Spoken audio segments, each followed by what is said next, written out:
the slides are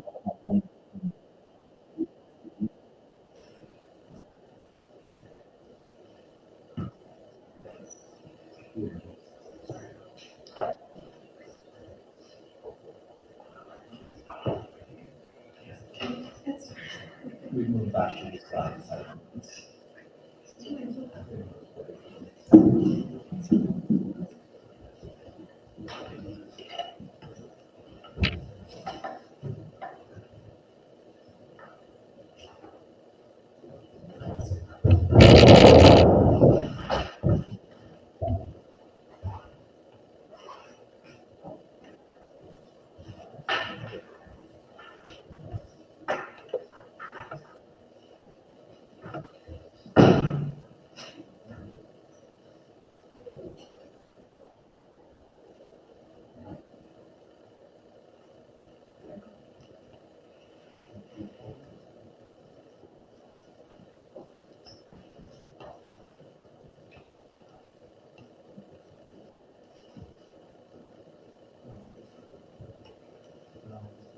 Number 2.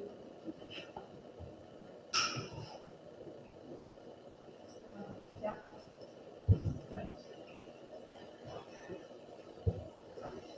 We want to leave the debate. Yes.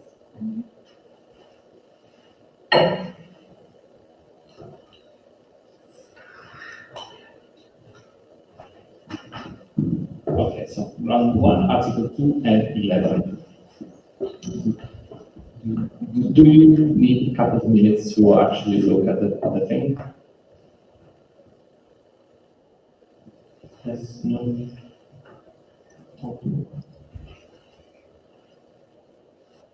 Yes, okay, so take 5 minutes to look at the agenda number 2, and then we can have a debate. And we'll put up the stuff so we can go on with our PowerPoint, because open slides is not open sliding.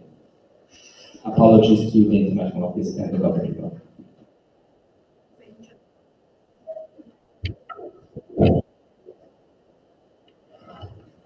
Okay, and also a clarification for the future.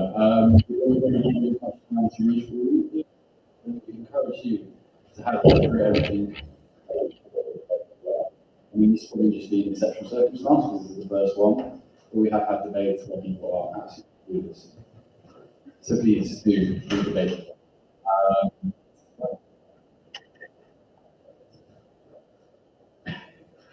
Yes.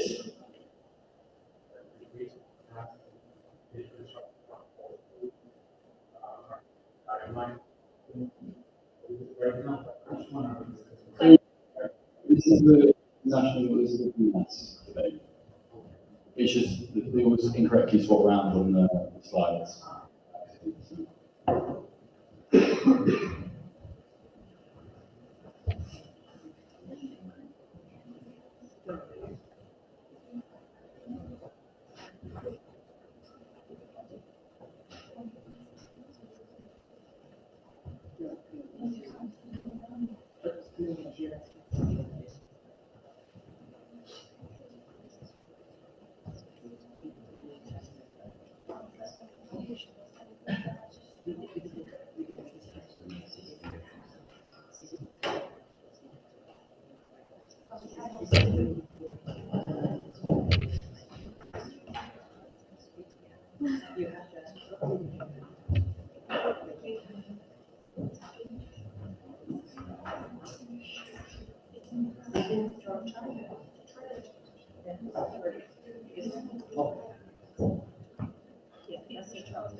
Okay, we'll just get this ship sailing.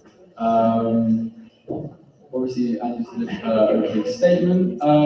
We'd like to ask if anybody on this first proposal has any pre-prepared or on their feet statements. If not, we can then move on to the debate. We have on the screen. So first, and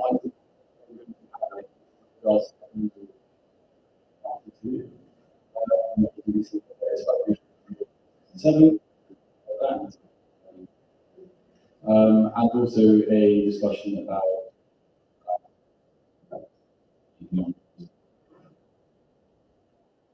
fantastic. So now starting the first step around. But is there anything you'd like to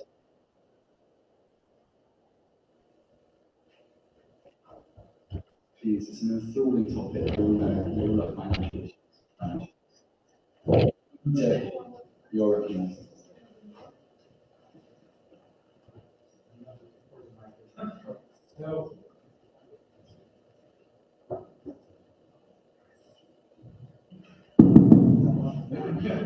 Thank you.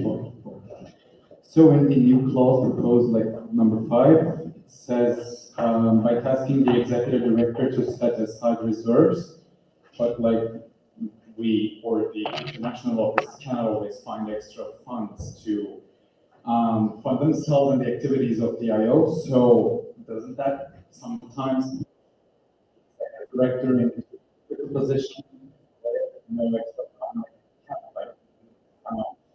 because, for example, the German increase funding was cancelled, let's say, I think last year or the year before. So, thank you. Thank you very much. Your opinions? Yes, thank you. On top of what Peter just said, we want to add some points regarding how exactly this law is going to work, how exactly the executive director is going to work in order to distribute the budget equally and fairly. We're doing that. Thank you very much.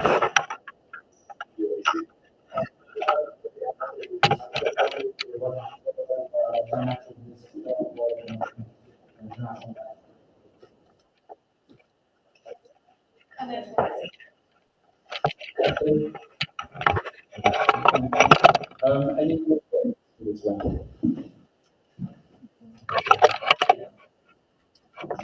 No.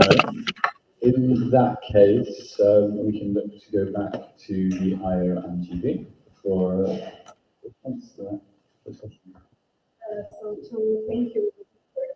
Did you first you can't face at all to reserves? It's changing the logic and the mentality.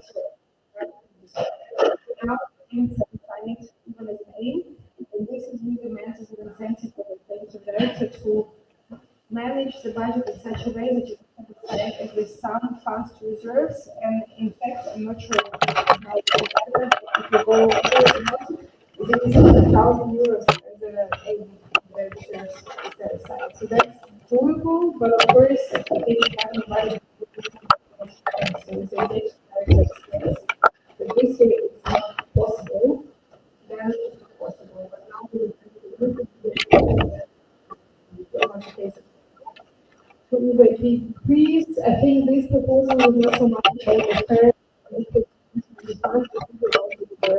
so then of course, I'm not sure the question is this proposal, because the way you distribute the funds is very much content based. So prior as a project is whatever grant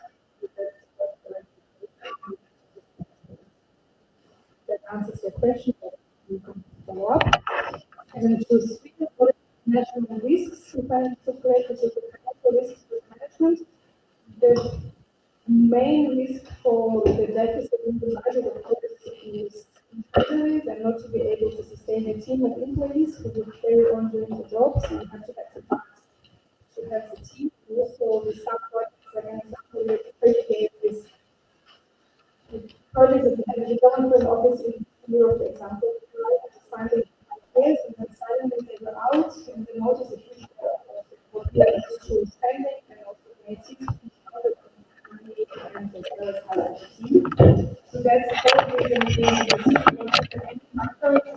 maintaining the level of safety.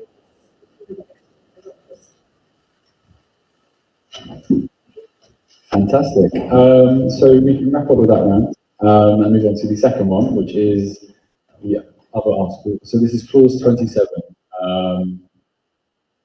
We can start now. Does anybody have any points with regards to clause 27? Really, it's really interesting.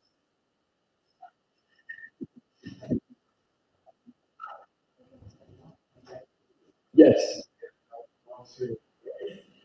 But I think I am.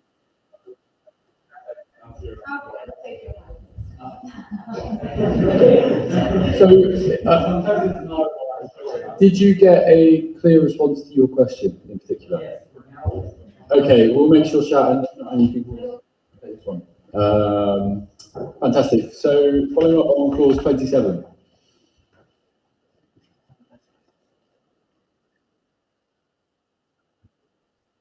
No? Okay. It's a very good time. I like this. And the next one is you to respond to it, and this should say to the ones to talk. And I'll use the final round with a general one. So, yeah, is there any general statements about the financial responsibility management?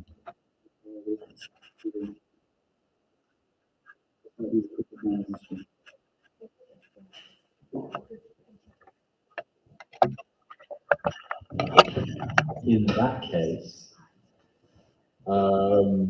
there's nothing you'd like to say with regards to this, because everything has some slides about intended outcomes. No? In that case, I guess we could proceed to.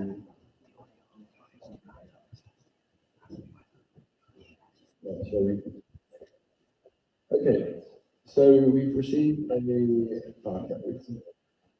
Okay, it's including the meeting book.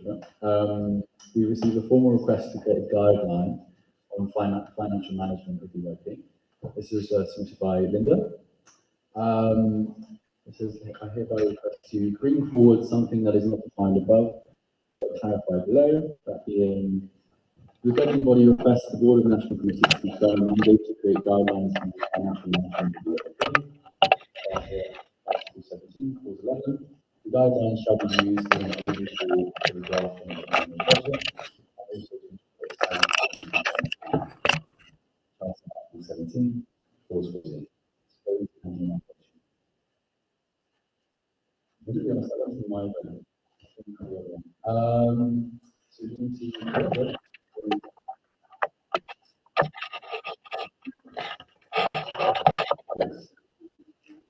answers yes, you need to vote on it, but if you're already voting on the policy and also the charter claims, then if the principle approved, you can add it all together.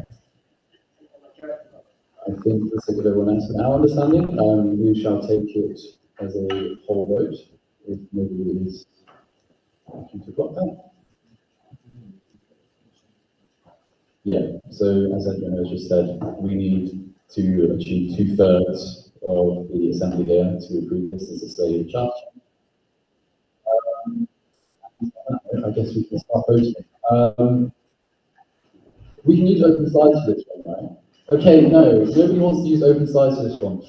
Same time. So we're going to do it manually. Please raise your placards if you are in agreement with this.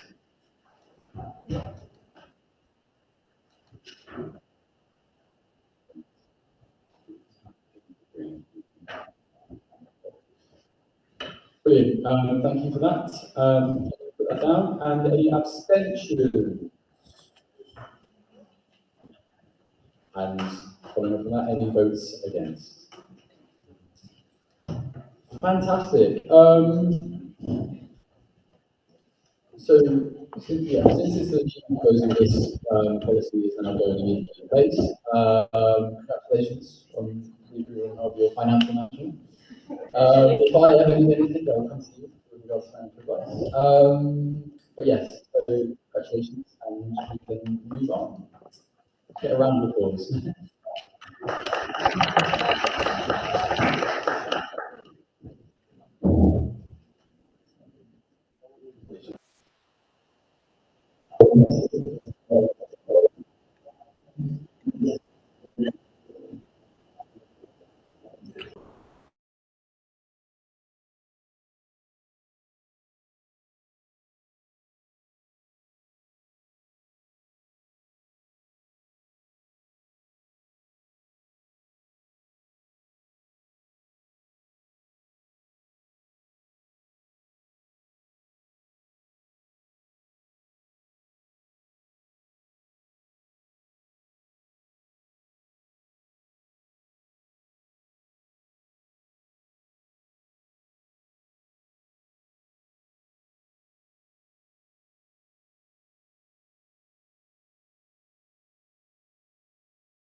Sorting their slides. I'm going to try something. I'm going to be very bold. On your laptops for the on your open slides, does it say you have a change to the charge and policy of the governing body related to the open financial management?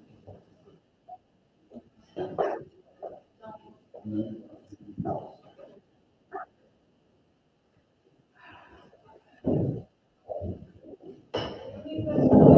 You should have it now. Yes. Fantastic. I'm going to open the vote, and we're going to see if this works, and this will be a trailblazing. Okay, so there's a button here which says start voting. It says we need 2/3 majority. Since you all wanted to vote for this, I highly encourage you to vote because it's a direct with it. I'm going to give it a couple now. I'm going to press start voting now, and feel free to vote. Right, it says it's started. Can you see on your screen? Yes. Oh, this is a miracle. Did you guys like computer stuff? 4 votes.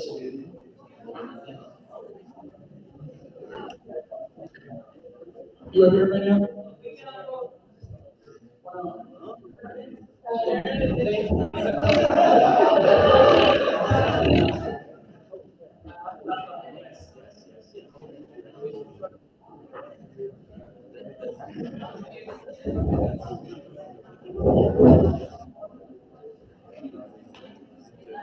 Okay,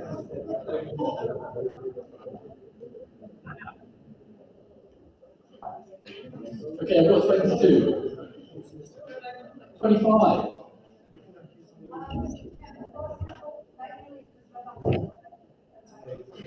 Just to try the thing. I mean, we have over 2/3, so we have recorded your way. This is just a practice. Because this has actually been successful, which I'm very happy about. Setting the mark for it. Amazing. Right, so we've got 30 votes minus what's the answer? Which means it is effectively worked. So I'm going to stop the voting now and publish. Thank you everyone for your cooperation. That was very successful.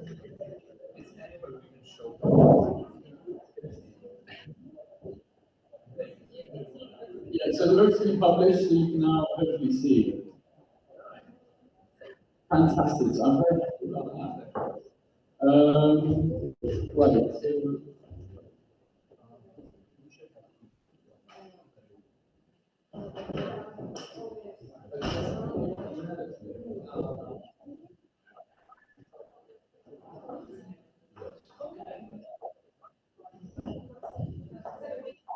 Yeah, that's totally fine. We'll just do a quick sort round of the agenda, which is we're going to give our updates for the Bean Surface first, then move on to the IO. I'm going to assume this is an M&A potentially, unless anybody is seriously opposed to us in the IO time. No, I'm just going to get our whole slides.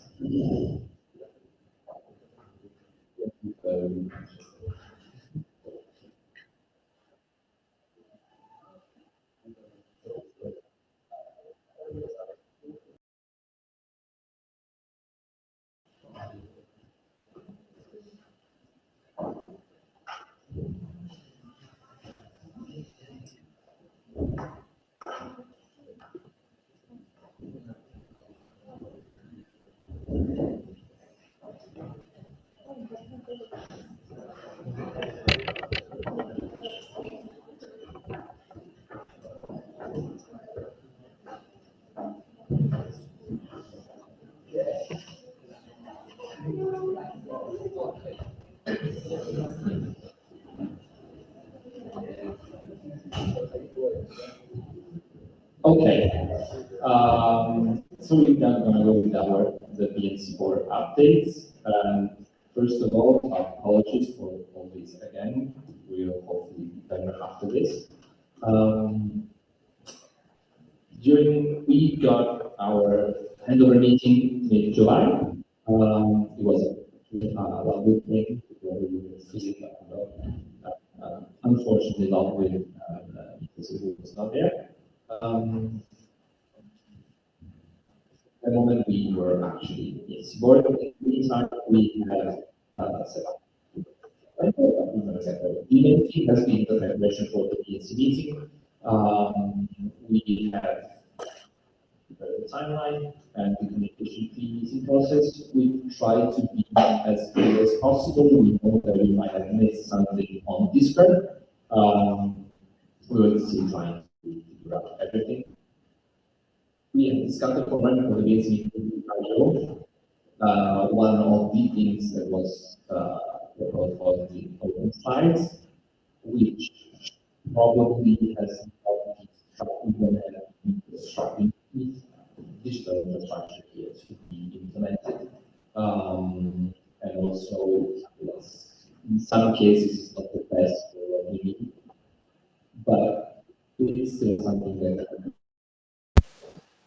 we have already the meeting materials with us, and you can see more applications by myself, but we work together to further on it. The agenda has been released on the IO,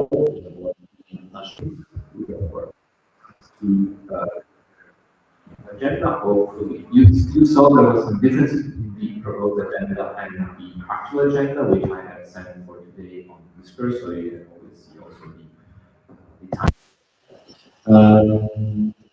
We have a very packed agenda. We now have agenda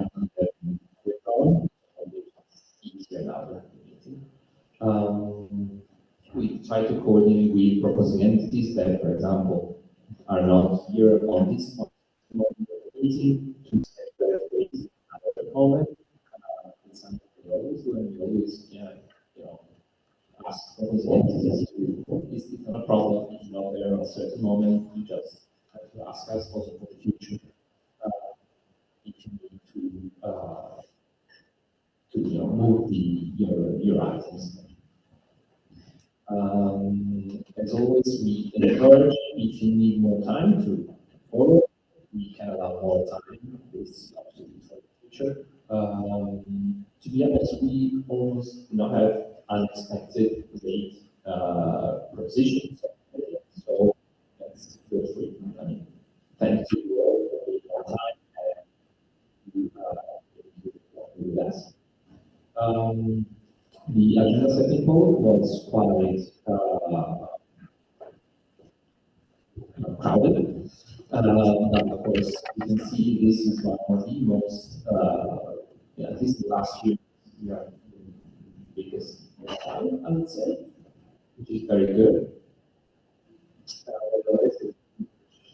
We always feel the agenda setting code because it really helps us setting up the agenda.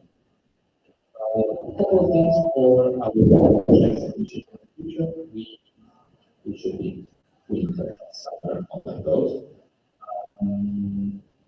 We will. Oh no, I didn't say. We had a summer online goals. We had. Unfortunately, we did not reach the goal. We would like to remind the importance and the power of online goals because we save time at the BNC. We have some very raising of policy or very easy change. We would encourage all proposing to have such ideas to prefer for online goals because it's very easy and then you have to have 30, 45 minutes here to debate it. I don't say that they're not to be debated. There are the appropriate channels. So there are different very good for the game. We, as I said, we tried. We have missed a couple of messages there, and I apologize. Some people approached us saying that we could have been more transparent than we agreed. We have a peaceful channels for the agenda items, and I encourage you, if you have questions or proposing entities, all of you should have the BNCM representative role on Discord. If you don't, ask your president, the president of the BNC, or president have to ask any roles. In order to see all the channels, you need to have the BNCM representative and see. You can use those channels to speak directly with those entities,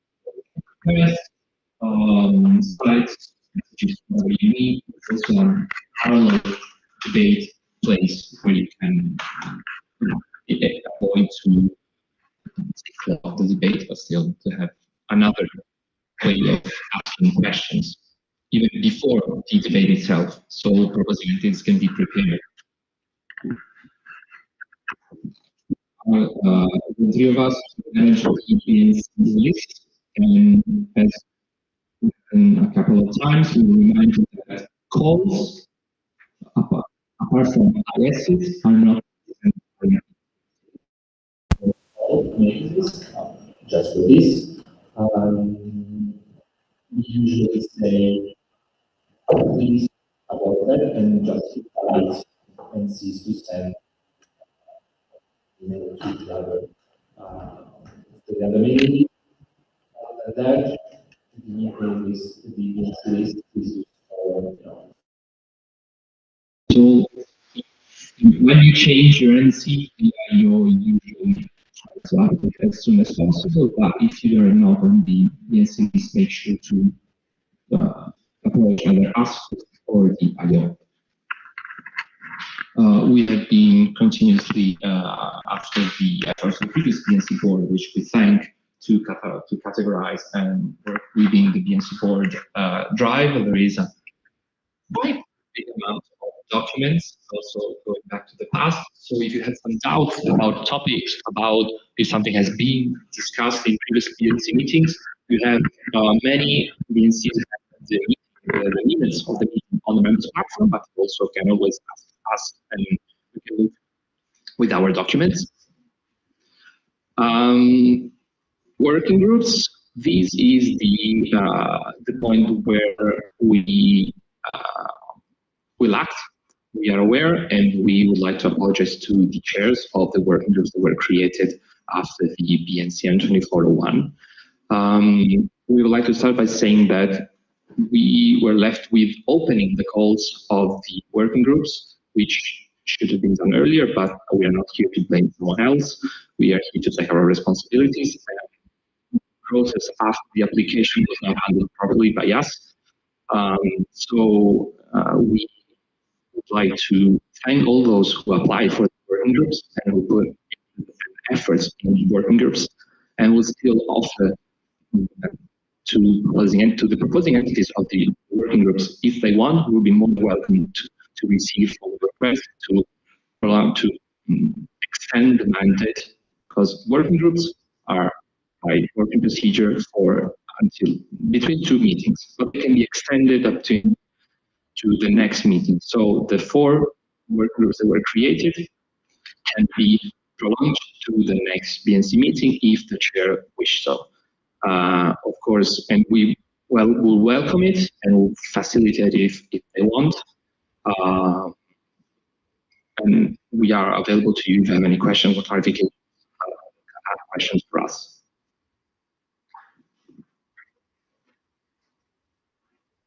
Topic database has been launched by the BNC board. We are updating it.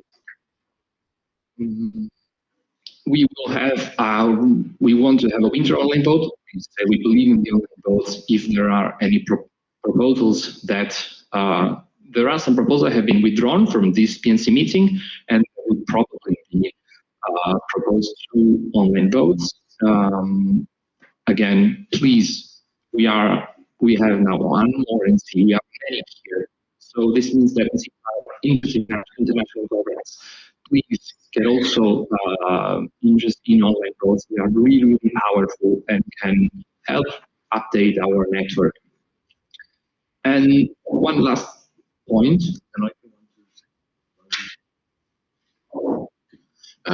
So about the last point, thankfully, as mentioned by Daniel earlier, we had a lot of ASP results for this one. The highest ever, if I'm correct. And by this, that means that we also see what the majority of the NCs feel needs to be discussed or not to be discussed. And prior to many discussions with the entities, the agenda for this meeting was more than full. In a sense, we would not have enough time to discuss here. So there was some idea which we have discussed between ourselves, but which we also need your input on, which would essentially be that following the ASP, the agenda setting poll results, if a majority of NCs do not show interest in discussing a particular proposal, it can be, for example, as this maybe have been earlier, or see it fit for the time in the BNC. Then it should not be discussed, and then give us a decision. For example, if it's more of a relative majority or 2/3, for example, to not to put this proposal in the meeting booklet. This is only an idea, which might be brought to the next BNC. And feel free to approach us to give us your input about it. We're only 3 here, but 70 brains together will give much more processing power. So yes, that was another idea which might be brought forward.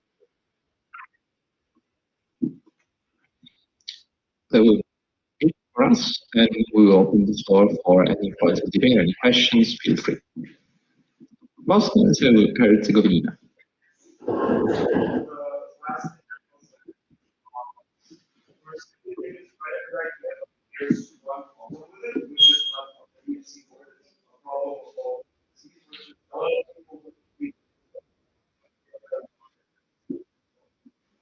Which is something that people should do as their responsibility, but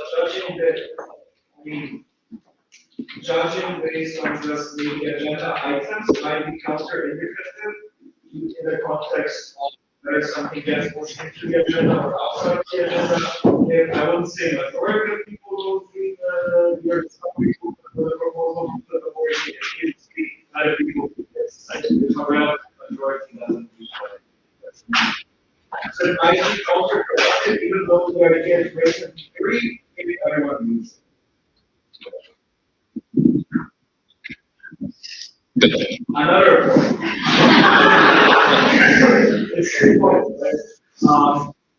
I didn't know where to get this off, so I made it up here because it's, I think, it regards the means.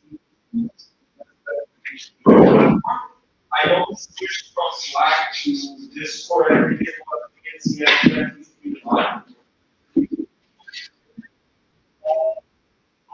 I don't know, I would like to open the floor and get people's opinions. I personally think that this is limited. So, so maybe as a side project, but there's enough time, obviously not the transition period, and there's a lot of things to do as you and also supported, maybe which might be Slack or something. This work was good during the COVID era, but also coordinating and that was coordinating for meetings, so I don't think we should have a professional communication. Just in the context of Twitch functionality. Curious to see what other people.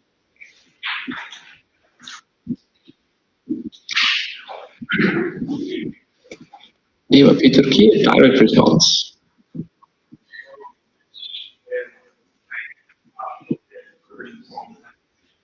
The bigger reaction is also the President Summit, which is why we have TIO for the creation of this library space. Currently funded for this, so this negotiation with the IO conclusion.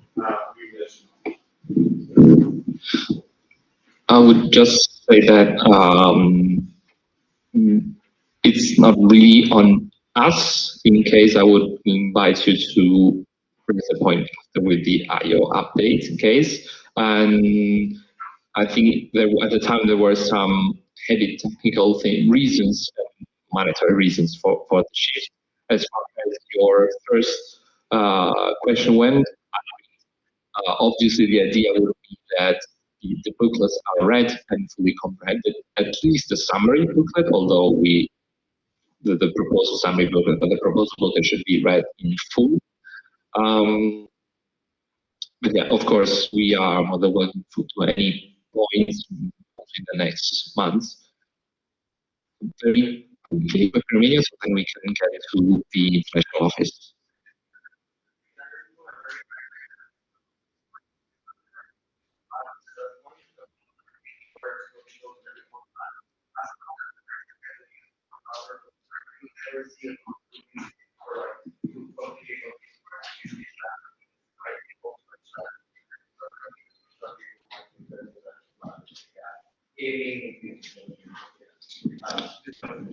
No, thank you. If there isn't anything else, of course, you can always approach us in the breaks. We have to move on. And Discord, I mean, we could go on like I feel a couple of hours on Discord versus Slack and Easter bashing, but it's, it's fine. Anya, you are ready? John told me. Yes.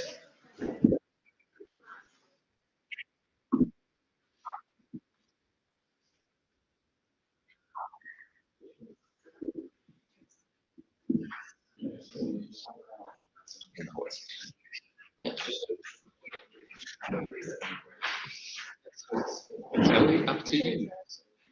Yes.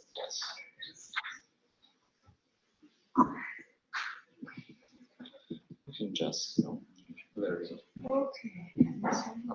yes for yes.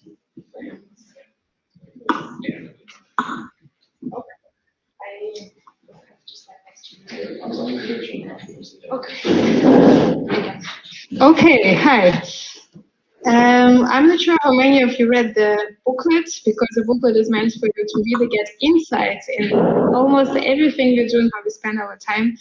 In the office is a team of 14 people, but I understand it's a long booklet, so maybe also at least skim the sections that are most interesting to you. This presentation is not meant to go into every section of the booklet, but it's meant to give you some insights what we as a team national office find most relevant for you. First, as a reminder, what about the state of the network? It was published by CGB, and the international office sends an email around as part of the census analysis. Thanks a lot to all the entities for submitting the census answers. And there's also a reminder that already in the end of the year, you will receive yet another request from the international office to submit the census for 2024. So we have 38 countries. I think they now have changed the count of the national committees. Congratulations, Romania. So we have 33 national committees, 2 candidates, 1 candidate state, 2 national initiatives. And it's also really nice to have Hungary and North Macedonia here as initiatives. Thanks a lot for coming. It's really nice to see you at the table. And we have dormant entities. We are slowly coming back to the numbers before the corona.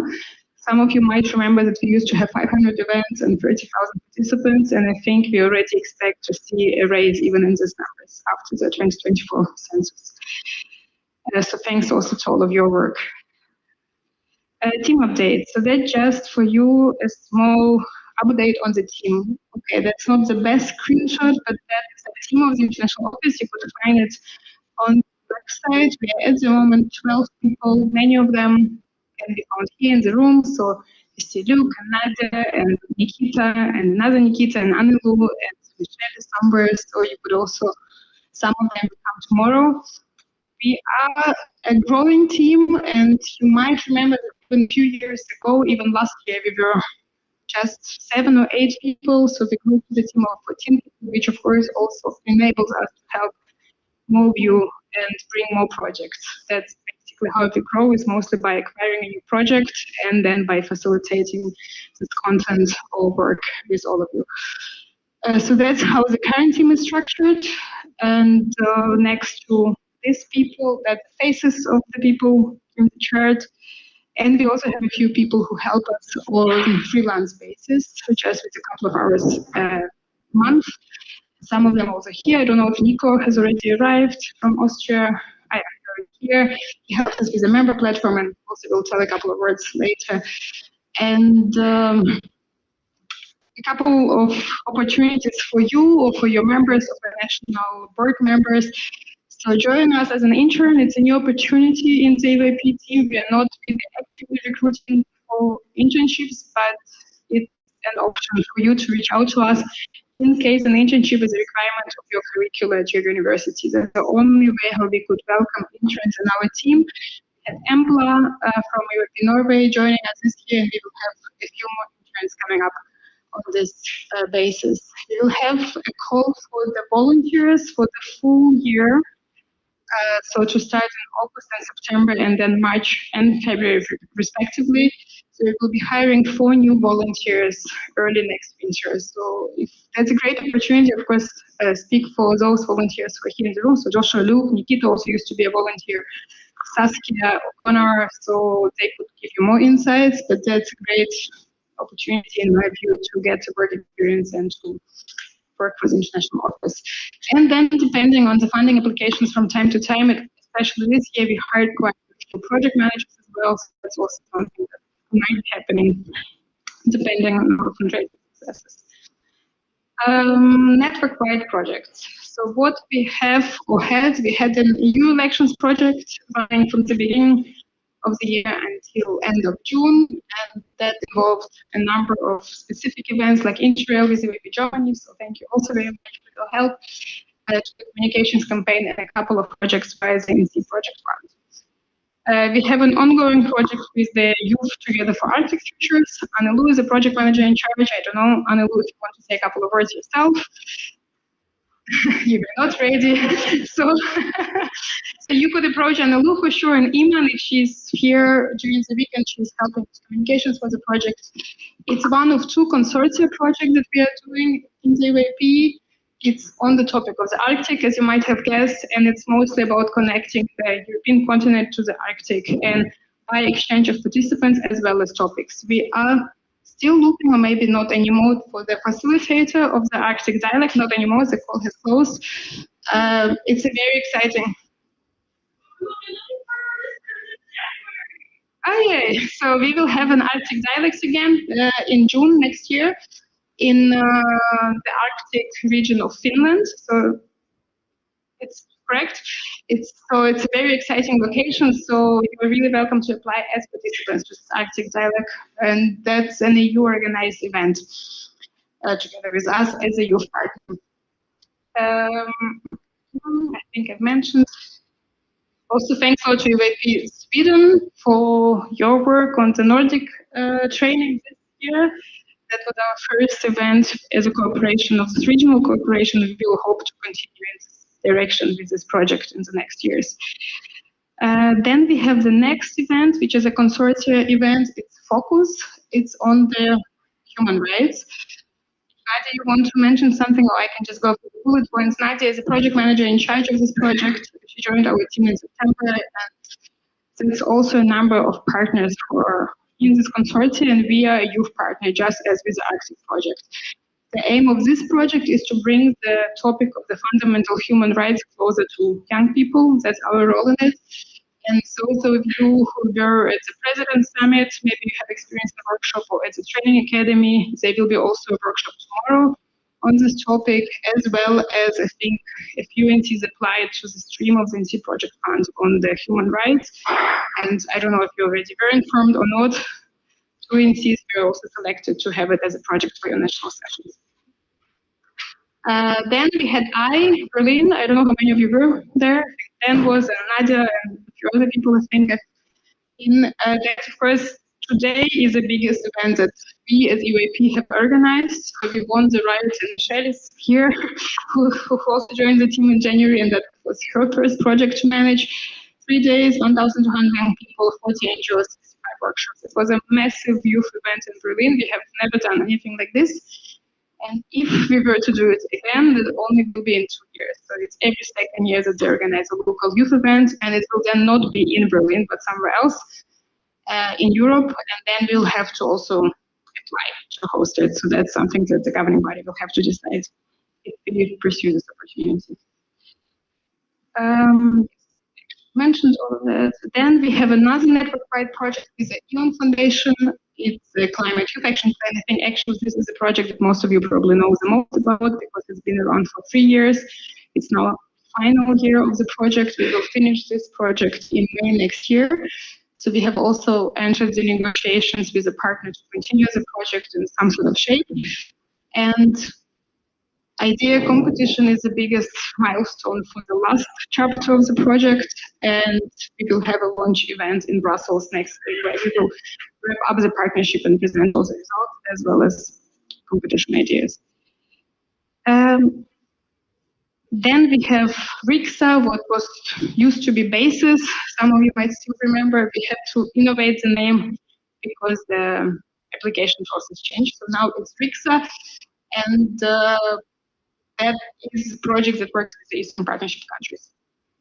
And most of the focus is now with this year's round on the EU candidate states, but still allows for neighboring countries to participate in the funding.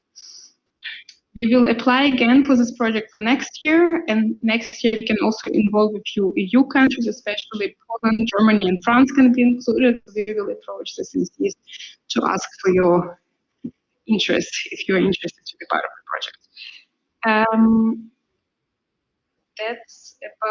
That's a new project which we have just started, so we don't know much about it because the kickoff will only happen in November.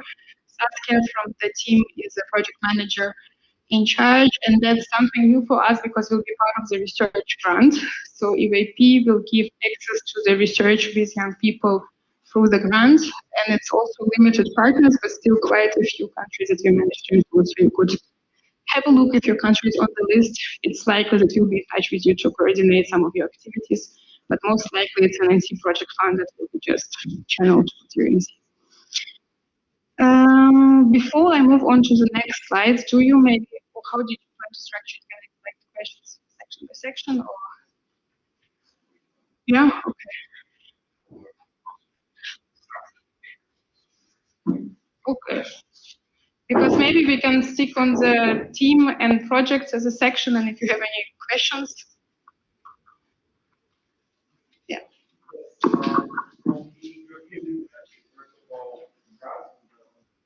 Mm-hmm. More in the context of if you could maybe get some insight or some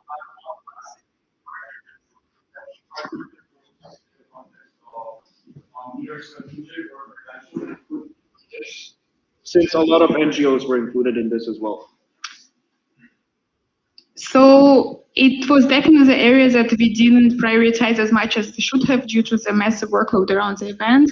There are a few opportunities and doors which were open. So also, for example, the Bertelsmann Foundation, which was already a partner during the event. Bertelsmann Foundation is one of the largest foundations in Germany, which has funding available. They were speakers at the event, so that's how we invited them to know more about us. So they liked it, and we are continuing.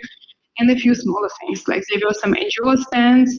What is very difficult to measure, if it's due to I or something else, is that we are much more often contacted by various actors, like, can you give us this answer, or would you like to part of this event? So it was good. Maybe Chris?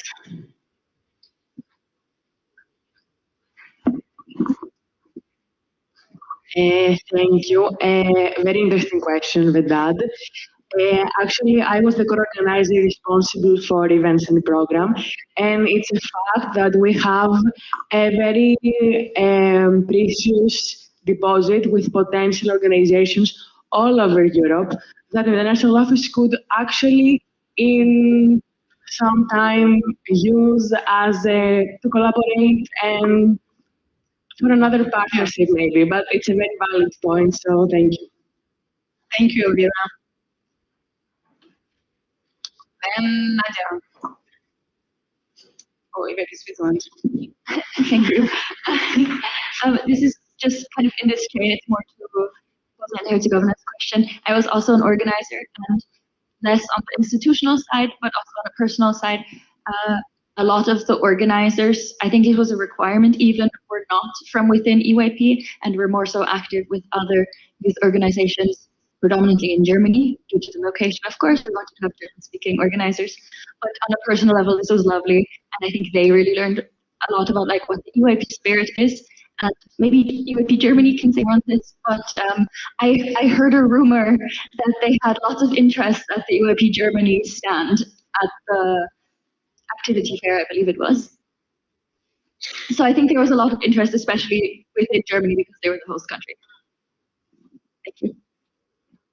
Thank you. Yeah, we definitely also are on good terms with the European Parliament now, so they just know of our existence. They also know how we are structured. They also know that we are not like international offices, an international office, but we represent all of you. So it's a positive development. But it was also a very massive event for us. So we also realized that we didn't have enough understanding on how such events work.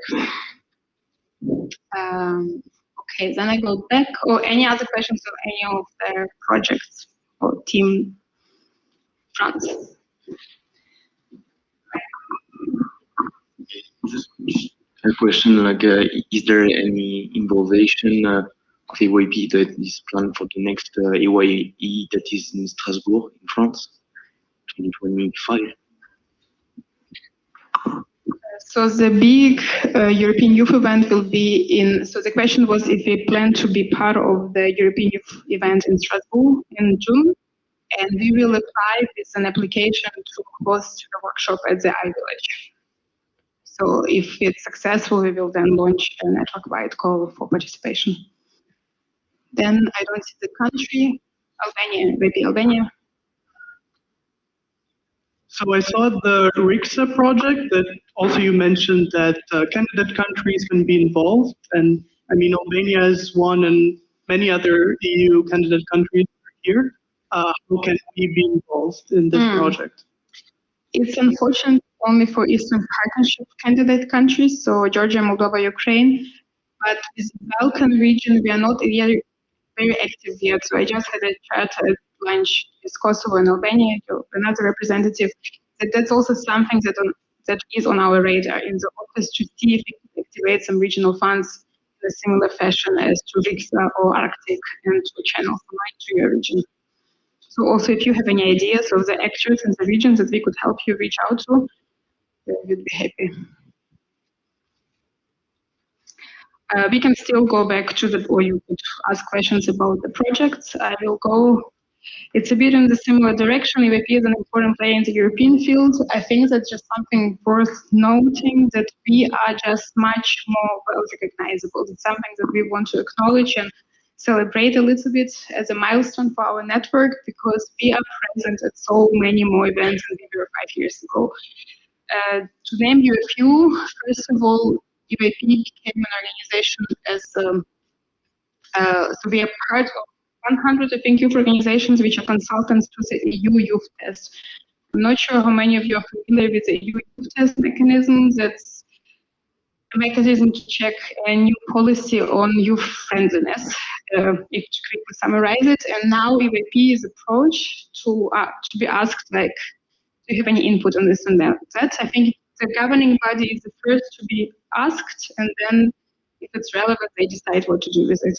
We were only asked once so far because we only became part of it in September, and very often we are not experts to give any inputs, but that's still nice to be on the radar also of that. We will be part of the Sakharov Prize award ceremony as part of our human rights project focus. We were also invited to the Anna Lindh conference. That was also something maybe most relevant for the Mediterranean region of EVP. And I was already in touch with the Malaga head organizers and EVP Spain about developing a similar partnership again to the Arctic, but in the Mediterranean. Anna Lindh Foundation is a big player in the field with North Africa and European side of Mediterranean, and that would be just something interesting for us to look into. And we also have calls to develop a sizable partnership from next year onwards. And then, yeah, some of you might have heard about the Insurance Europe. It's our new partner, and they also are now very actively inviting us to represent youth voices at European Pension Week or Retirement Week or various events for the insurances. It sounds a little bit less relevant when you think of insurance in young people, but it was quite a good match because in the end they just bring opinions of young people on all the possible topics that also EVPers care about. So now we will have a delegation based on the participants from the Thessaloniki International Session go to the European Retirement Week in Brussels and meet with people and share their opinions on insurances and retirements and pensions. And then the governing body is very often invited to various youth events to present EVP there, and depending on the availability, they either go or not, but that's something that's also happening in the background. Here are some ongoing partnerships. So I mentioned already about Insurance Europe. US Mission is also one of the newer partners, and we were very happy to extend our partnership into next year. So those of you who have applied to the transatlantic stream of the NC Project Fund, it came from the US mission, and we will do the same next year. Then we have NC Project Fund, which is something to highlight as our most successful instrument to help you. It is really designed to allow you to build up your capacities because we have various streams. Most of them is very flexible funding. Some of them are also really only about administrative stream, especially we want the newer NCs to be aware that this admin stream is really, I think, EVP Romania now applied for this stream and some other NCs applied as well. If you struggle and if you don't have any money, please reach out. But even the best way is to write to the administration of the project fund. And all of these funds are from 500 to 2,000 euros available to you, mostly to use for your national conferences. And most often, it means that you have to integrate a topic or a participant from the Arctic to attend your event. So it's quite low threshold implementation requirements. Any questions now on the EC project funds? I would like to stop here, just maybe some. If not, I will move forward. And yeah, I will also invite Nico to help me with this slide because I know that there will be also a few discussion points about the member platform. And here I just want to recognize the fact that it's not running as well as it should, and maybe clarify a little bit why. So to produce a member platform as it is now costs at least 80,000 euros. That's the cheapest you could get. So the platform that we have now, and 80,000, many providers say that it's not even enough. So for us, it's just really a matter of money that we do not have to have a new provider who would help us develop the platform. It doesn't mean that we are not doing anything in this way. We have the developers team, and Nico and his team are really trying to do as much as they can. We are also trying to fix some of the bugs with the provider we have at the moment. And I think now we have reached the point that we would like to fundraise and find the funds in such scale or lower for the next member platform. But that's for you to know that it's not an easy fix at all, and it's just a lot of money and human resources to be allocated to this process, which hopefully next year will be possible. Maybe before the exit support funds, I will finalize the member platform if you want. And then I think this slide was also, Nico helped me with it, and that's meant to clarify how the members development team is working at the moment. And I don't know if you want to say a few words.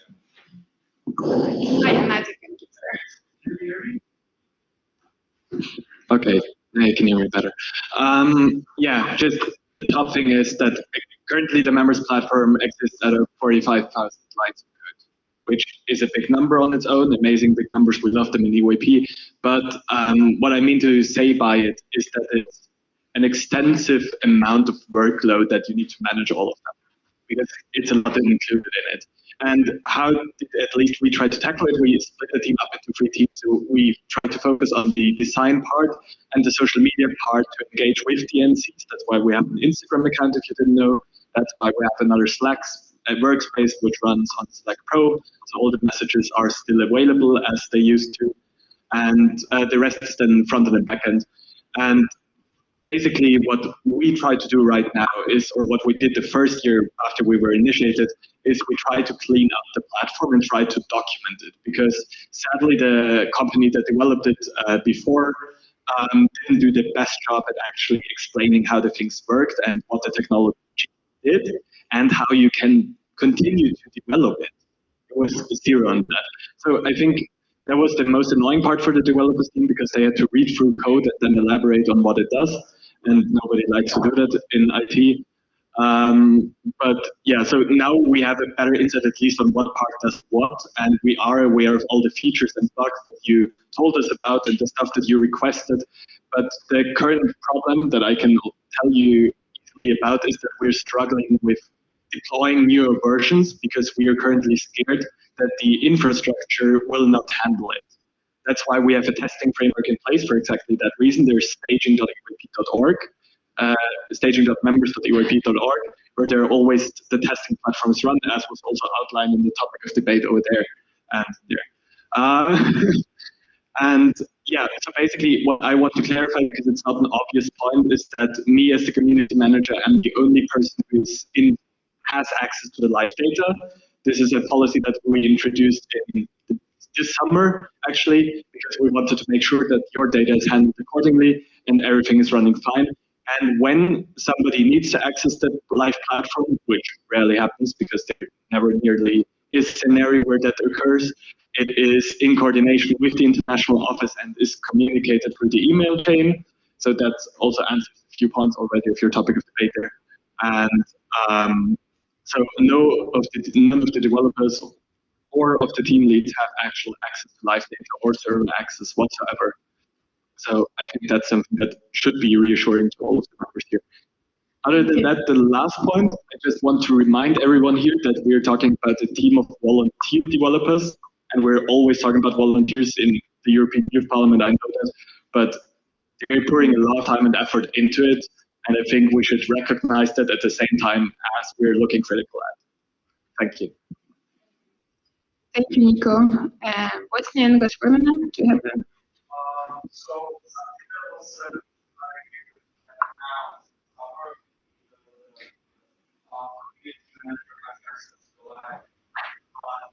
What about the cases, the previous cases where the data was accessed by people that was gossip around the session?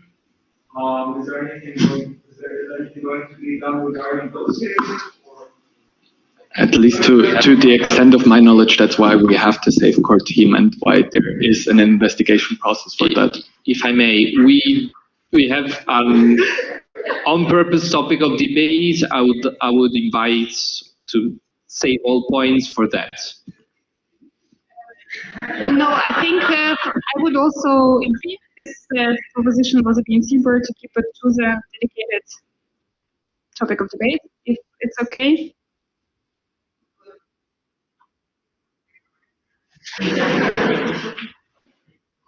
I would let you decide if you take it.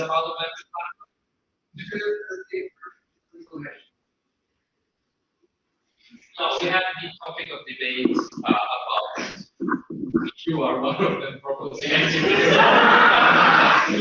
Okay, thank you. And from the international officer side, we signed the NDA agreements with absolutely every single contractor who works with us. And with members developers team, we signed much stricter NDAs, which of course, our hope was that it works. When it didn't, we also looked into it together with Nico. Okay, upcoming events. The biggest reminder actually and highlight here is the governing body elections. Use this BNC meeting to chat around, ask Linda and Mimi about their experience on the governing body, and do consider applying in the next 2 weeks. And I think, Mimi, I forgot you wanted to say something also about the anti-budget fund, yeah.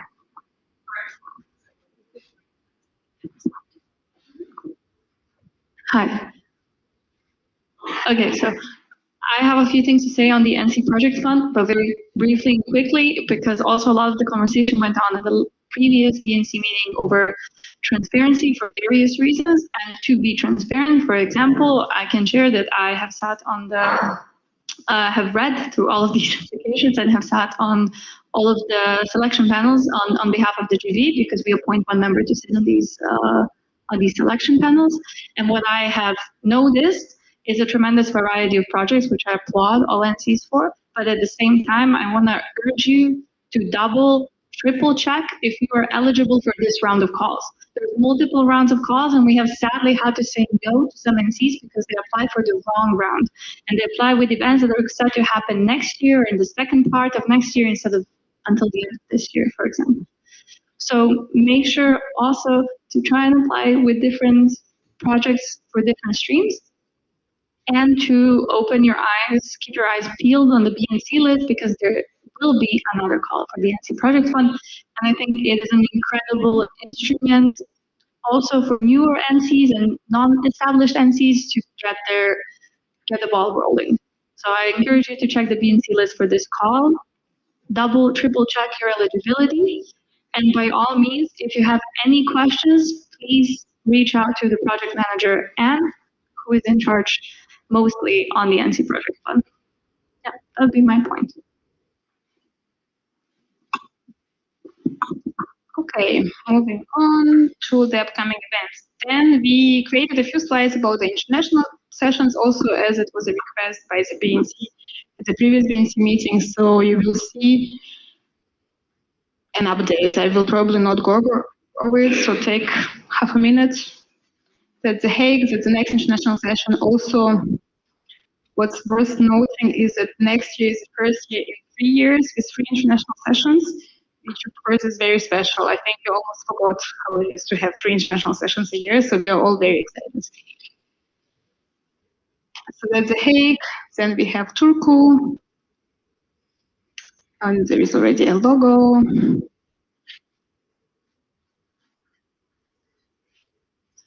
And then there is Malaga. Any questions on the international sessions? Sadly, Saskia is not here, but some of the NCs like it. The upcoming international sessions, we have quite a few discussions on the other international sessions matters. Okay. Then also what the International Office did organize this year is a number of international capacity building events in cooperation with some of the NCs. So also thank you to UAP Switzerland, UAP Poland, UAP Spain for hosting some of the network-wide capacity building events. And thank you also to UAP Poland for applying and now winning the right to host the Summer Academy next year. We are all very excited to go to Poznan. And we will still probably open a call for the NSP training, which will be in the autumn next year. And there might be a few project relevant events hosted also by some of you or by us in Berlin. But that's an outlook for the next year. And I think actually everything is shown. We also applied for the Active Citizenship Lab in Budapest again next year, but we will only hear back in December if our application is successful or not. Then alumni work, that's a picture from our latest international alumni event in Thessaloniki. And what we do for the alumni is a mentorship program. Some of you might have been part as mentees. We will launch the next edition end of this year, so please apply as mentees. It's a great opportunity to connect with some of our alumni. Then we have social events. We will have next events like happy hours in Tallinn and Tirana. So if you're around, or if you know of alumni who are based in the cities, please let them know to join. We have an ongoing crowdfunding campaign, and we have been quite active as an international office to work with a number of alumni just on the consultant basis. So we reach out to quite a few people we know in the field, and they give us their expertise or advice, or yeah, also tips, and open the doors for contracting. Then some reminders of days of communications. We also have Nikita, who joined us in August. Again, I don't want to say anything to promote.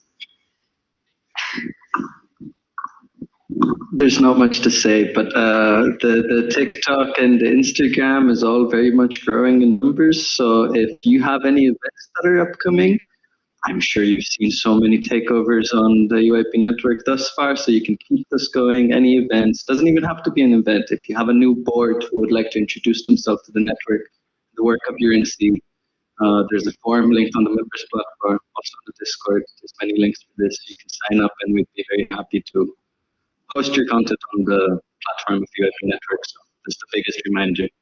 Hope to see you send in your requests. That's about it.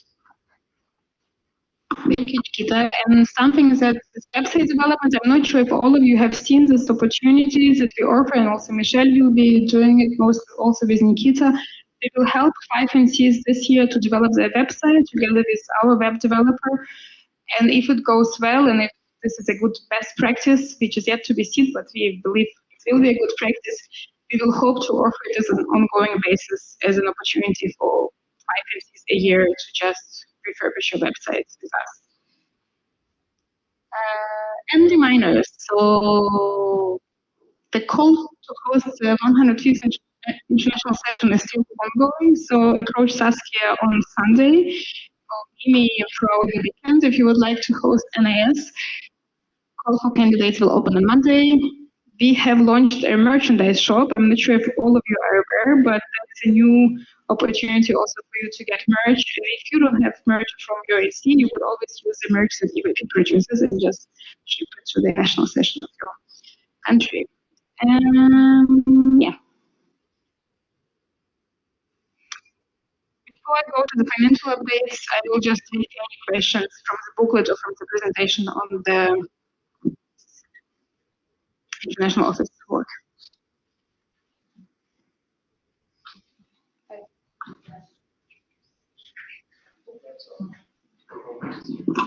Okay, I don't have any questions. Any questions? Like you could ask absolutely anything. Yeah, EVP Turkey. I saw, thank you. I saw the other, like, for example, Training Academy or Summer Academy, like based on some fundings, extra institutional fundings, let's say. But for example, President Summit was not included in the 2025 list. So is there any specific reason, or maybe like we will add, but not yet it is clear? Was the reason? So it used to be that it happened every 18 months, the President Summit. The reason for that is that the presidents don't change that often, and even though it's a nice event, 18 months made more sense to allow kind of more people to participate and learn from. That's why. So it will be early 2026.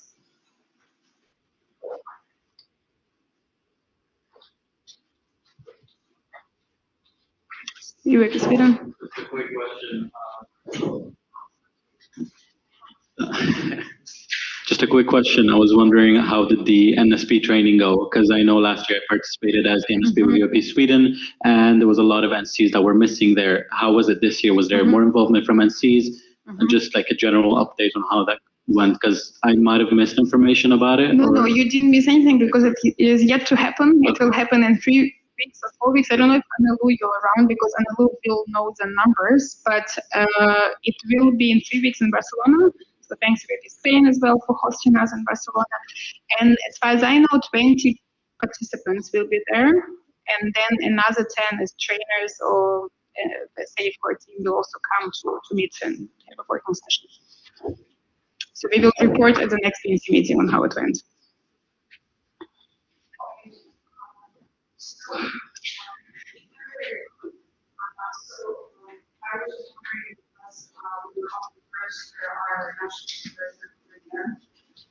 And most of our peers are students. We asked if there are online in training. Unfortunately, we were sent XML, which I kind of don't understand since we managed to hold entire sessions online over Discord and other platforms. So I don't understand why we can't do these trainings as well as online. So we can have all of the things that might not be. I will just pass it on to the organizing team. I think it's not so much about not being able to have it online, but hybrid in our experience doesn't work very well. So it should be either fully online or fully offline. It's much more difficult to integrate these hybrid elements into the event, but I'm pretty sure that maybe we could have some live streams. And what I definitely know will happen, or should happen, some online sessions to the NSP people throughout the year. So that is an ongoing practice, and then there will be like a publication booklet after the event on what was discussed or best practices. Yeah, but I will definitely still mention it, that maybe there is a way to integrate it. Maybe Austria. Hi, on the point of NSP training, we also have a question. Because we currently have the thing that EVP Austria has 2 national safe persons, and we have a co-mentor program. I don't know if that's the case for another NC as well. We were told when we submitted the application, or not application, but that we will send 2 NSPs, we were told that that is potentially possible, potentially not. How we should handle that in the future, because again, we have 2 NSPs, and you want 1 NSP at the training. I don't know if any other institutes have the same problem or not, or if that's just us. Yeah, I think the reason we only offer 1 space per country is kind of clear, and it's really... That's clear. That's why I'm like... So maybe it's more a question to everyone else. And like, on that, adding to Ilma, if there was a possibility that we, for example, send 1 NSP physically and the other one joins remotely, that was on that. Okay. Bosnia and Herzegovina.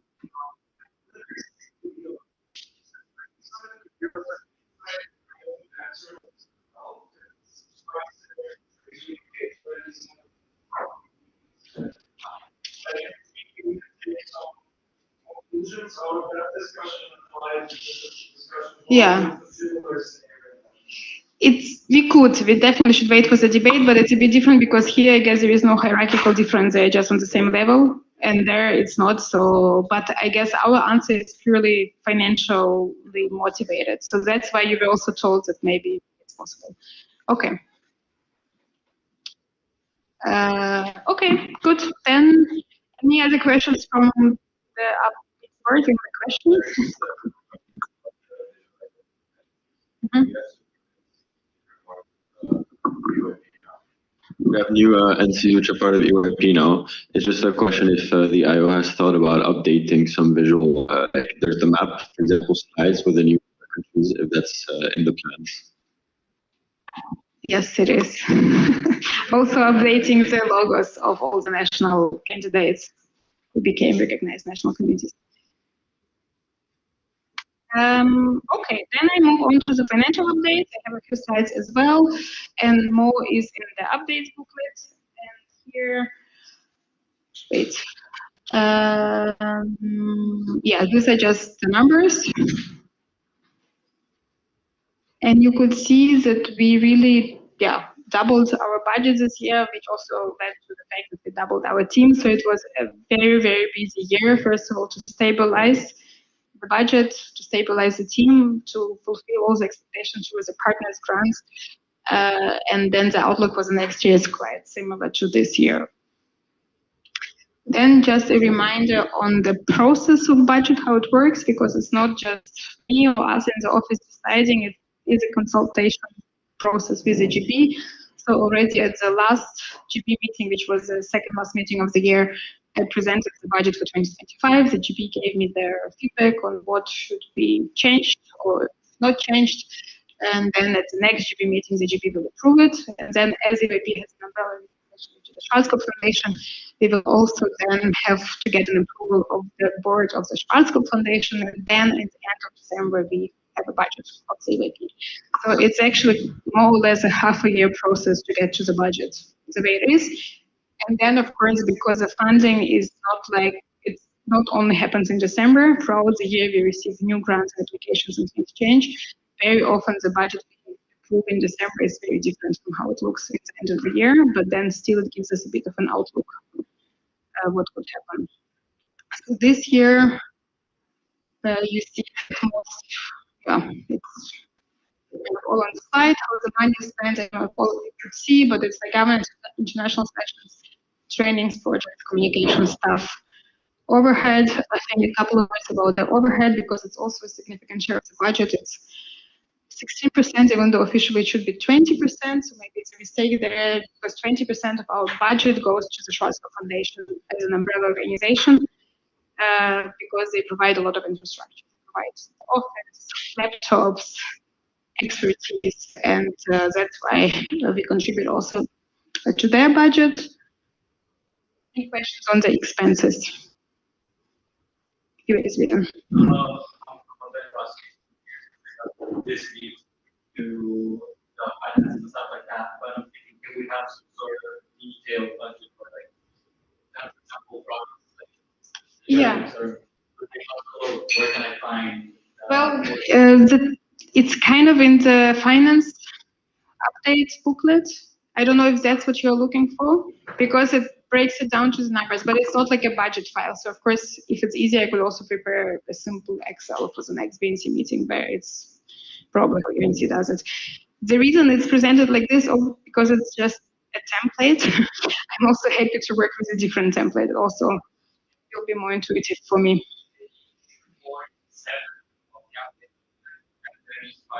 Mostly written down by projects. So you see training, articles, in labs,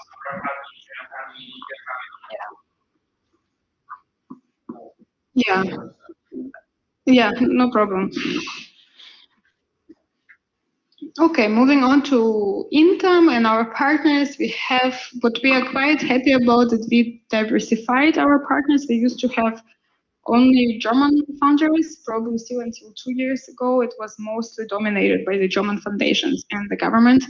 Then we made, let's say, a step to include EU funding into our funding scheme, and now we also went further. And even though small partnerships, we have a few corporate partners. As an Insurance Europe, we have a few like US missions, so we tapped into the American money. So we are kind of on our way to get our funding to be more diverse, but of course it takes time. Then I don't know if that's actually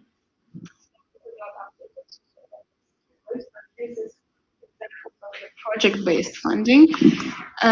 So for us, the most attractive way to fundraise, not the most attractive but sustainable way, is of course to sell and fundraise with a network at large, because we have such a big resource of so many of you based in so many countries, and that's what we could do the best, is to offer a project with 5 NCs, so a project with this group of people, or a project with this topic for all the European countries. And that's just some of the examples how we structured our funding applications.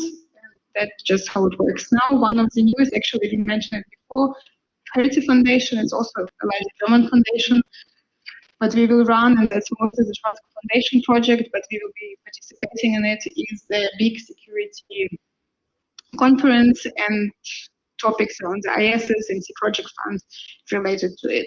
So that's how we usually fundraise, and that's where we are very often in touch with you. Do you want to be part of this application, or would you be happy to implement this? Then I think that's it actually, because not everything's synchronized, but do you have any questions about the income, expenses, any wishes also? Maybe you see that we are not doing a good job and something else should be done. I don't see the country, but Serbia.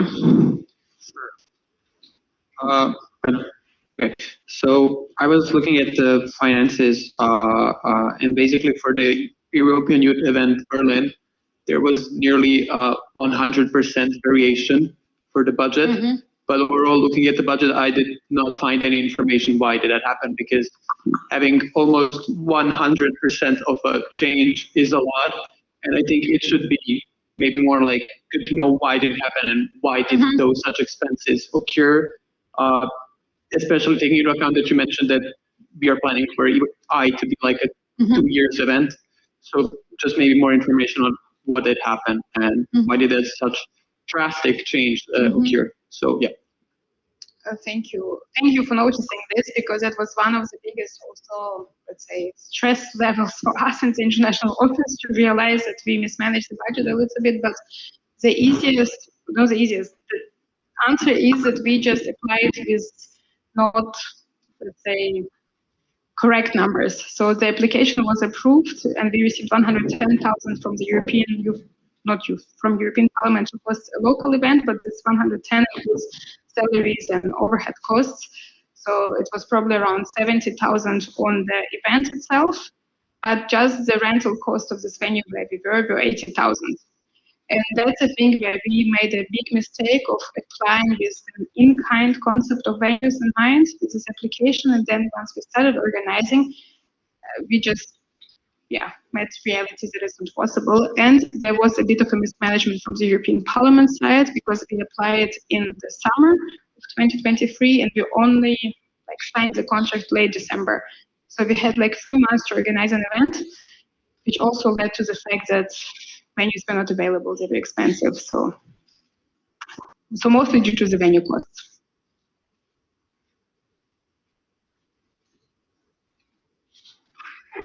Yeah.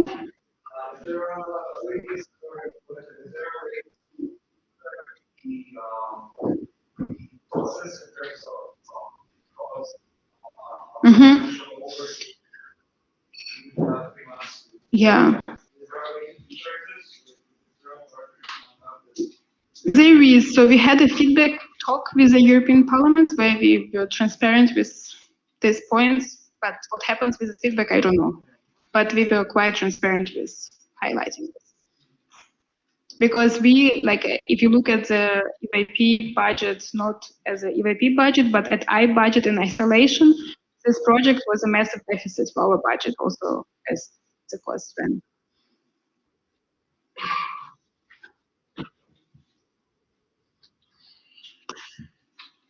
And I would like to thank you all for the attention, unless maybe a last question from anyone who was afraid to ask something. Now it's your chance.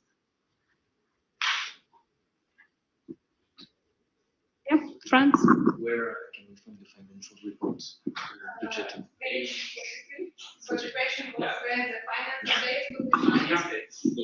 It's updates booklet and the finance updates are page 43. You said, I don't know. Yeah, you will find it in the updates booklet. So most of the UAP team members will be around the BNC meeting. 47, page 47 is financial updates in the updates booklet.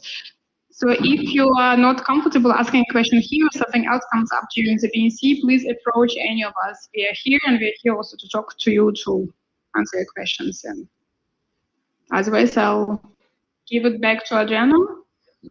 And thanks a lot for your attention.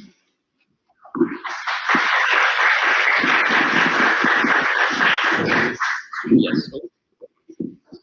So we are actually moving quite ahead of schedule, which is really lovely. We will now have a 20 minutes break. So be here by 4:35, please.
How are you?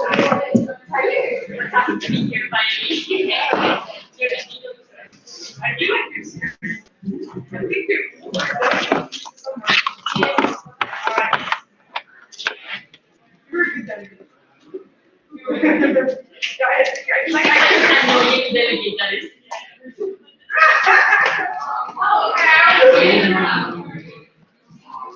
you. No, bro. Every single person is annoying.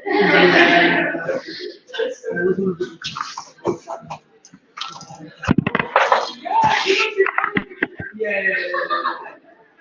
I'm seeing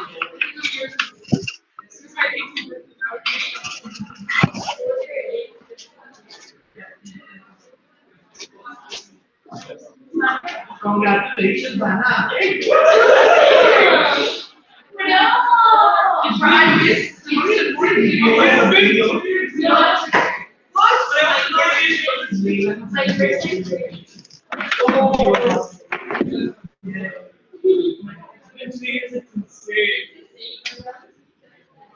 Yes.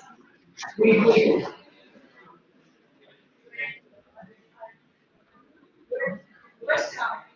First time. I've never been there. My first time, my first training class.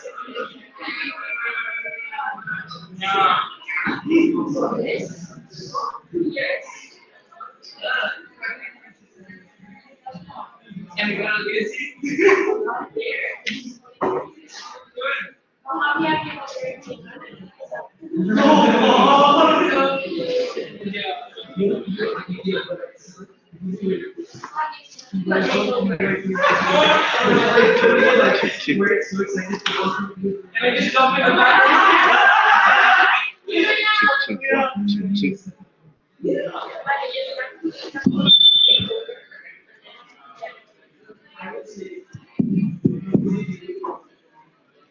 Two, one, two, two.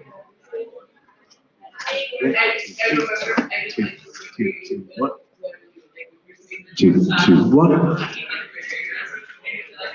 Two, two, one, one, two, two.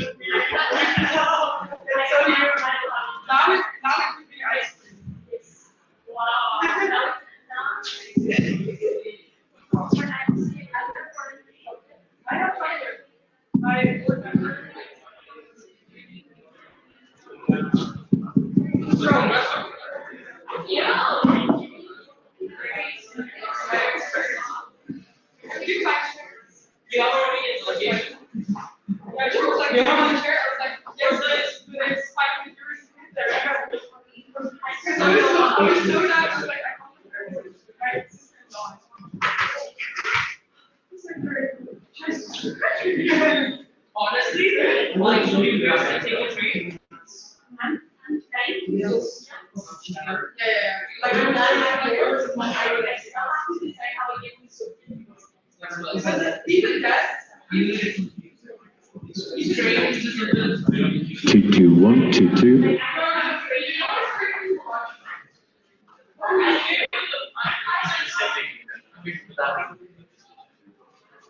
Yeah,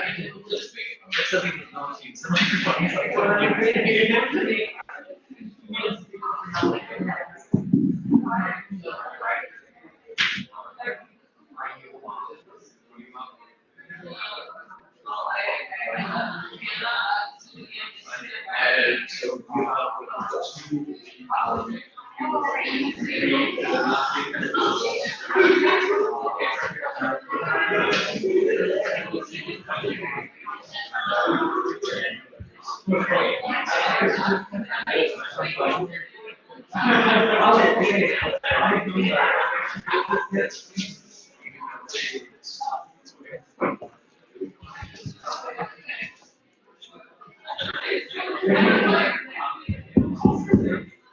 2. Keep going. Yeah. Checking. I mean, that's good enough. Right? Yeah. Perfect.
Yeah, I changed it. Now we're doing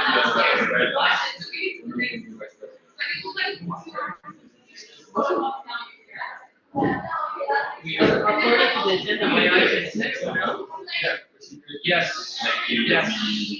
Yes, I am. Let's go.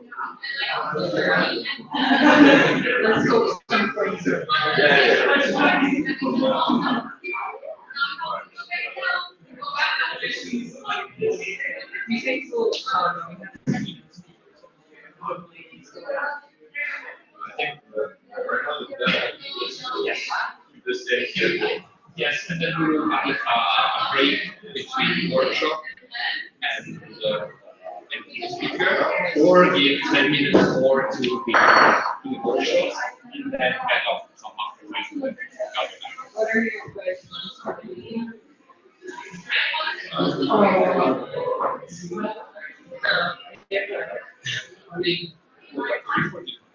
I like to go several times. No, I was oh yeah, you told me. But like, oh yeah, yeah, it was really nice. Yeah. So you probably. I would prefer considering an American finding her boyfriend about the fact that he's so for our business to get her job in New York. I have to force to listen to it. Yes. I will just one. Sorry.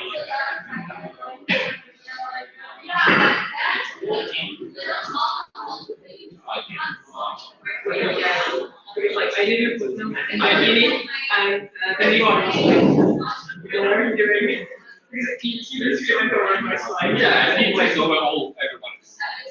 You don't have to add the doesn't get doesn't see.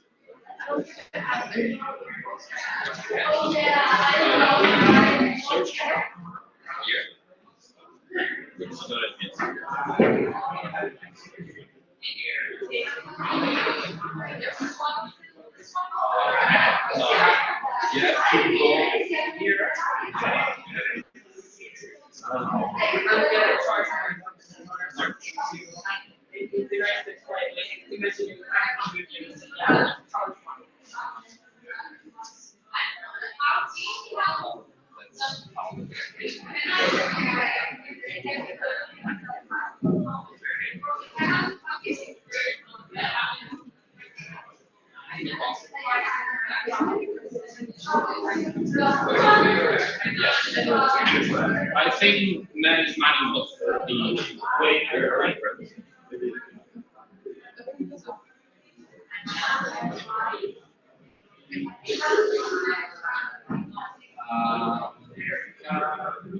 how is your arrangement in this one? Yes.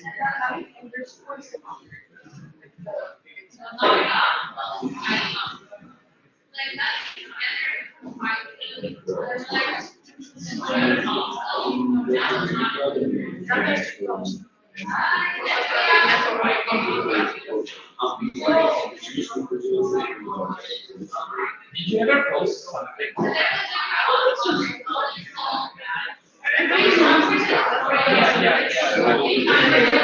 Okay, so you can find me and ask get a friend request, and then I can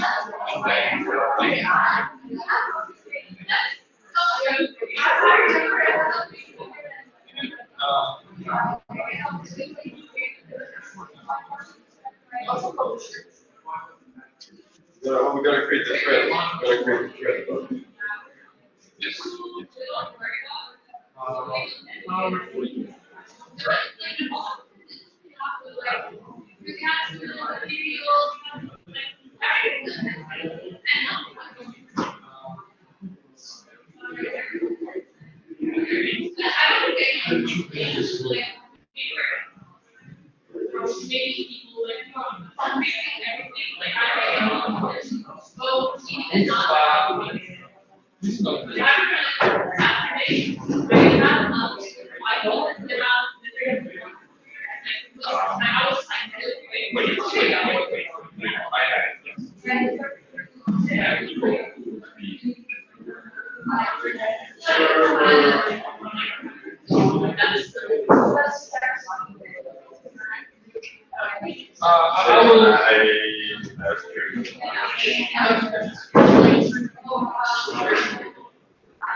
Hello.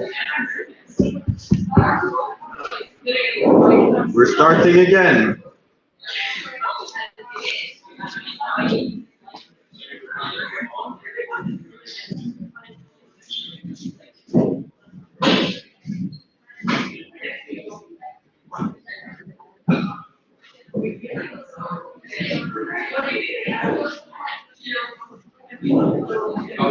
Hello. Everyone, please take your seats. We're starting the debate again.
All right, attention, please.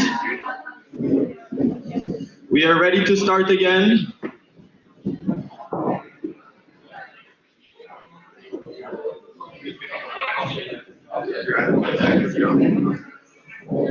The proposing entity is ready. We're waiting for all the NCM representatives to join the table.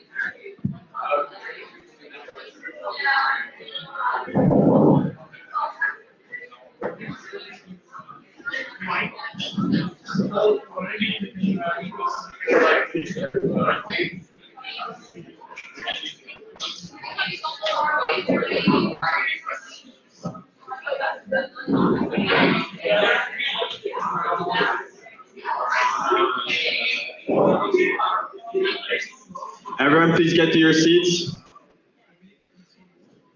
We've been slightly over time.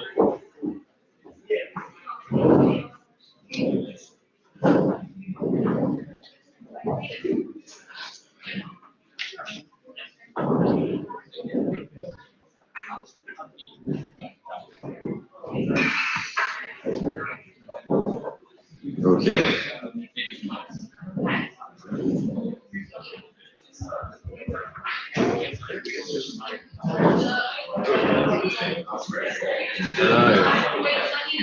Does this work? Talk in it. Also, we have for the IO, we have had some requests of to get extension cords for some representatives, just voicing our members' opinion and requests. Talk in your mic. Hello. Hello. Hi. Okay.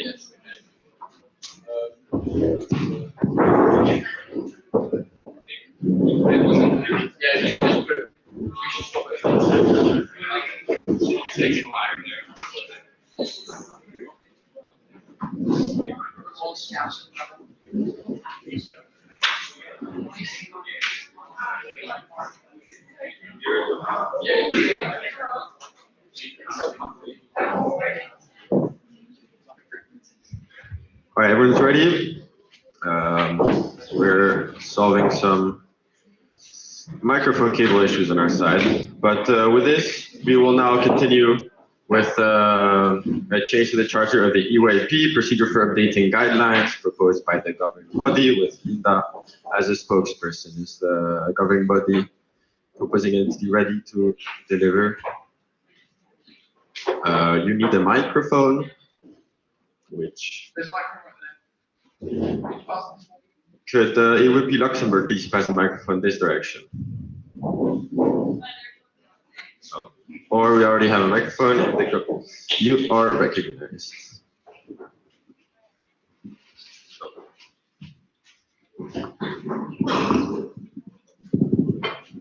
Hi, 1, 2, 1, 2.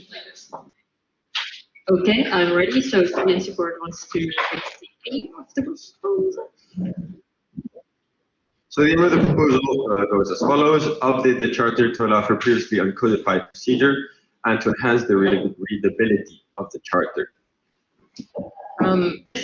Hello again. So this is a proposal that is a byproduct of last PNC's proposals. During the last PNC preparation, the governing body was drafting some updates to the guidelines regarding biases. And when we were ready to submit them to the PNC board, we saw that there are no procedures for updating the guidelines, just for creating them. But as everybody knows, from time to time, all of the documentation